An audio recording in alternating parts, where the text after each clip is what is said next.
Good evening. Can everybody hear me in the back there? All my boys in the back. So I prepared some notes. I wasn't planning on this actually, but after a couple golf cart rides with Dave and his brother, I got a couple concussions and I may not remember everything. So here they are. Forgive me.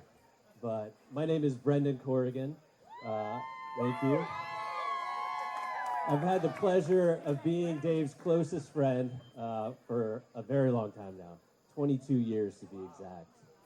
Dave and I have been classmates, we've been teammates, we've been roommates, just about every mate you could think of we've been, with the exception of cellmates.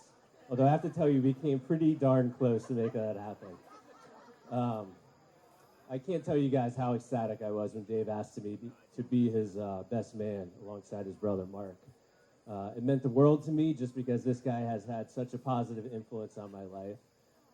Also, it's an honor. Dave has a ton of close friends, as you can see from all the guys in the room. So I beat out a bunch of you, and it means a lot to me. And so,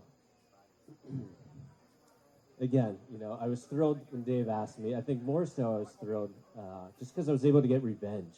Dave was my best man, and he gave a 20-minute epic speech, although I'd call it more of a roast, actually. And my mom, honestly, 6 years later, has not looked at me the same since. So thank you, Dave. I appreciate it.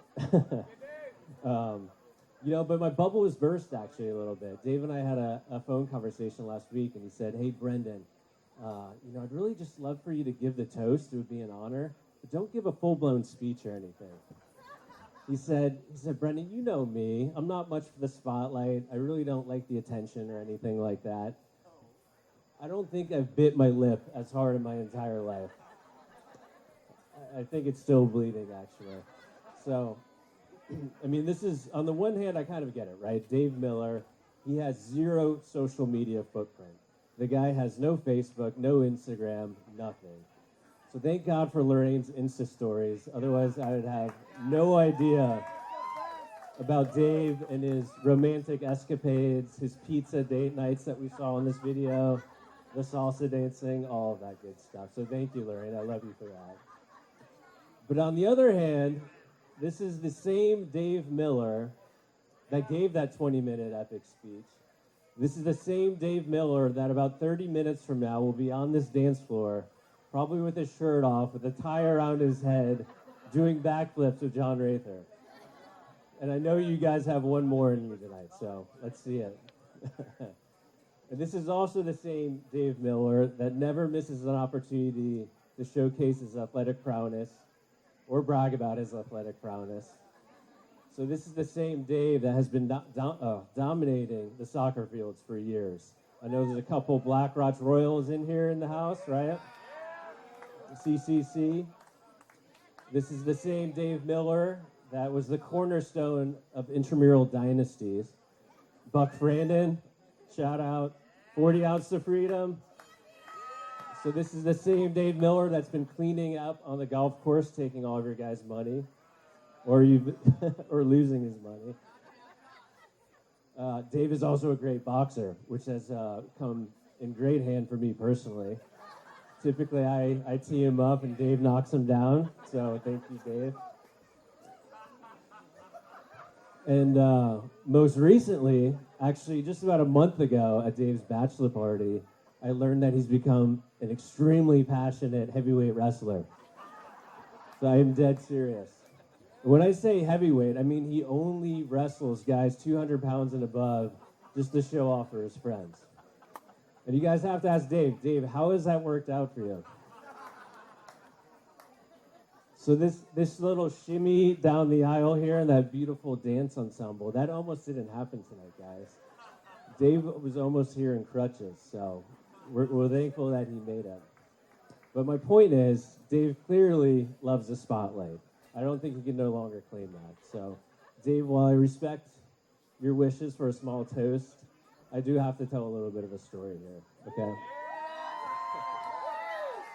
It's not a roast, unfortunately, but it's actually a story that means a lot to me personally, and it's really it's a story where I realized I found a friend for life. So really would just love to share it with you guys. It all began in the summer of 1997, between 8th grade and freshman year. Summer of love. Dave and I were inseparable. We were BMXing all over countryside in Clearwater. We were stopping purse snatchers in our spare time. We had our first beer. We were basically just all around goofing off. When we weren't goofing off, though, we were actually chasing a dream of ours, which was to play soccer for CCC and make the varsity soccer team. So we were busting our asses training. We actually decided to join the cross-country team to work on our endurance. And so you could imagine what a sight that was, me with my pencil skinny legs, Dave with his thunder thighs, prancing all over campus.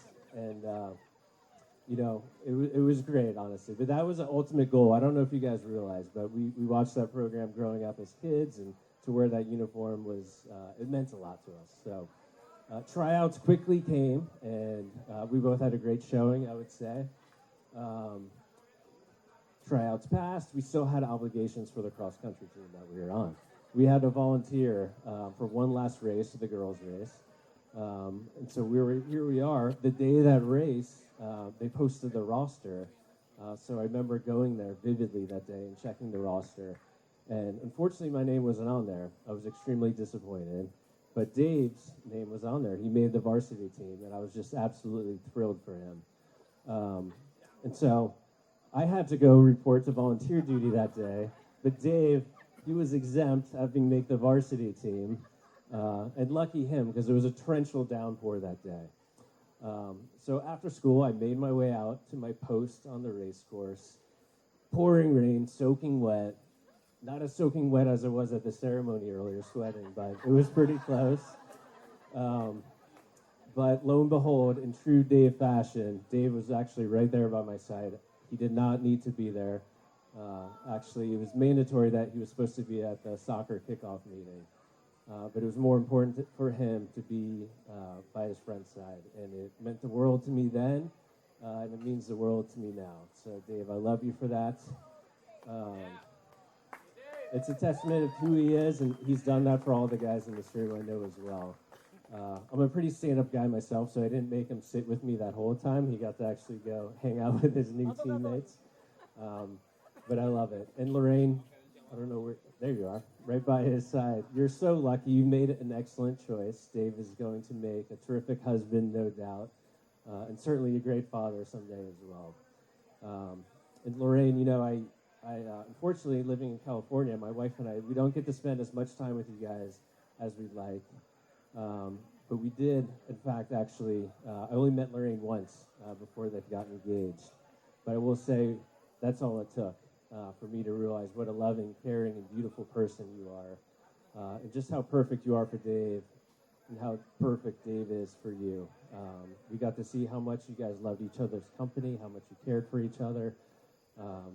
And it was just an amazing experience that weekend. So I love you guys. I said this was going to be a quick toast, so I'll hurry up and get to it. Exactly.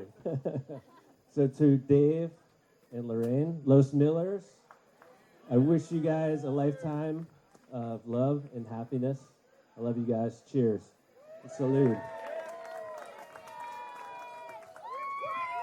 Thank you, Brandon, and thanks to all of you that are here. And give a random applause for Brandon, Lorraine, and David. So now Lorraine wants you to know that the photo booth is still open, and she wants all of you to go in groups to have pictures, okay, so they can have them to remember this evening. Y también, próximamente se acerca la hora loca.